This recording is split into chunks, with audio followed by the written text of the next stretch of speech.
Les grandes marées de décembre 2010 ont laissé un souvenir encore très présent dans l'imaginaire collectif du Bas-Saint-Laurent. Malgré cela, depuis près de 4 ans, chercheurs, citoyens et élus s'unissent afin d'être mieux préparés face à ce type de phénomène. Évidemment, c'est ce qu'on souhaite. Donc, on souhaite par nos études et l'avancement des connaissances qu'on ne répète pas les erreurs du passé, soit à implanter des infrastructures très coûteuses et lourdes en bordure de mer. Nous, notre équipe, on travaille à fournir un peu les connaissances de base, donc comment fonctionne le littoral.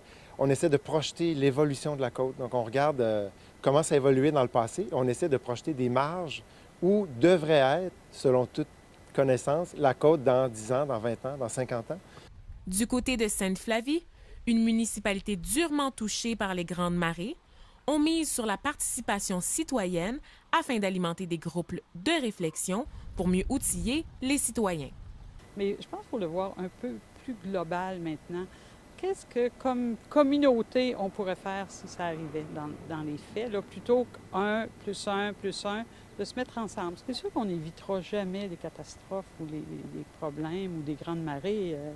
On n'a pas de contrôle là-dessus. Mais on a un contrôle sur ce qu'on peut faire. Si les grandes marées de 2010 laissent un souvenir douloureux pour plusieurs, l'accès aux berges du Saint-Laurent constitue tout de même un attrait que la majorité des riverains ne sont pas prêts de délaisser. Le fleuve, c'est un atout dans notre région, là. C'est notre raison de vivre. Ça fait qu'il faut faire avec tout ça. Vanessa Destinée, TVA Nouvelles, Rimouski.